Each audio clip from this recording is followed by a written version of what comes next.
Assalamualaikum warahmatullahi wabarakatuh. Perkenalkan, nama saya Ninik Nur Afifah, NIM 343018000051. Saya di sini akan menjawab pertanyaan yang telah tercantum pada PPT pertemuan 13 terkait materi tantangan pendidikan multikultural, mata kuliah sosiologi dan antropologi pendidikan. Pertanyaannya: 1. Jelaskan secara singkat apa tantangan pendidikan multikultural.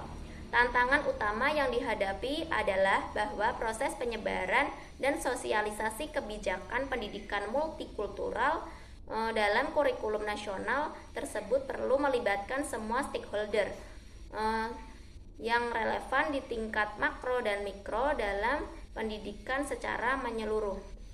Tantangan yang dihadapi juga berkaitan dengan kurang cukupnya pemahaman, variasi yang besar dalam interpretasi, arti, dan penolakan karena kepentingan pribadi, adanya kepentingan golongan yang tertanam kuat sekali dari kepentingan berbagai stakeholder, lebih-lebih pada era otonomi saat ini. Tantangan-tantangan yang disebabkan oleh tenaga pengajar yang kurang siap dan kurang memahami adanya multikultural. Materi sumber daya perlu bebas dari bias, seperti bias kelas sosial, gender, suku, agama, dan urban.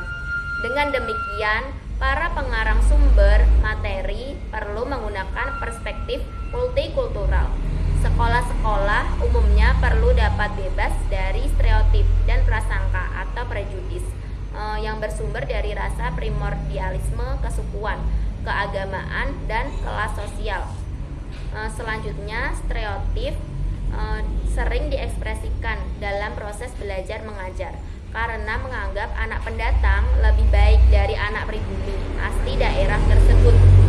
Kebaikan pula di Pulau Jawa, guru sering menganggap anak dari daerah asal Jawa lebih pandai yang pendatang. 2. Jelaskan gambaran seorang guru yang mampu menghargai perbedaan. Guru mempunyai posisi penting dalam pendidikan ini, memiliki keberagaman yang inklusif dan moderat. Maksudnya, guru memiliki pemahaman keberagaman yang humanis, dialogis, persuasif, kontekstual, substansif, dan aktif sosial. Pemahaman keberagaman, ekspresi budaya yang mengandung nilai-nilai kemanusiaan dan keindahan.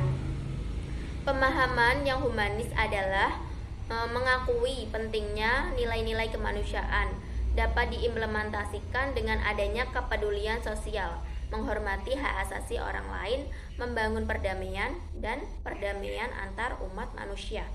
Guru harus mampu bersikap demokrasi, artinya segala tingkah laku dan perkataannya tidak boleh diskriminatif atau seperti tidak adil dan menyinggung siswa-siswa yang berbeda dengannya, mungkin berupa agama, ras, status sosial, ekonomi, dan lain sebagainya. Guru harus memiliki sikap empati terhadap orang-orang yang berbeda ras, agama, status sosial, dan sebagainya. Guru harus mampu menerapkan prinsip-prinsip keadilan tanpa memandang latar belakang budaya. Siapapun dia, dari manapun asalnya, diperlukan sama sebagai siswa yang memiliki harkat dan martabat sebagai seorang manusia. Kemudian yang terakhir, nomor 3, bagaimana cara mengimplementasikan pendidikan multikultural di sekolah. 1. Dalam mengimplementasikan pendidikan multikultural pada tahap awal, sekolah atau kampus dapat mengambil langkah dalam menciptakan lingkungan pembelajaran multikultural dengan mengadakan aktivitas-aktivitas seperti training multikultural, workshop, seminar yang melibatkan tenaga pengajar, konselor, staf, siswa, atau mahasiswa.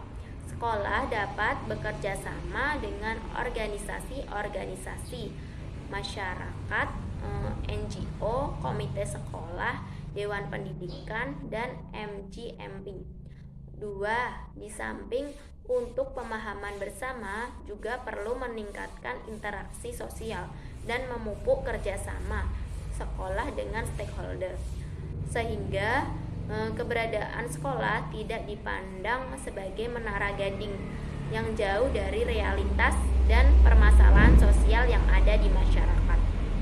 Tiga, program pendidikan multikultural juga sebenarnya merupakan sikap peduli dan mau mengerti ataupun pengakuan terhadap orang lain yang berbeda. Empat, dalam konteks deskriptif, maka pendidikan multikultural sejatinya berisikan tentang sebuah toleransi, empati, tema-tema tentang perbedaan etnokultural dan agama. Bahaya diskriminasi, menyelesaikan konflik dan mediasi, hak asasi manusia, demokrasi, pluralis, kemanusiaan universal, dan objek-objek yang lain yang relevan. Cukup sekian yang dapat saya sampaikan. Lebih dan kurangnya mohon maaf. Wassalamualaikum warahmatullahi wabarakatuh.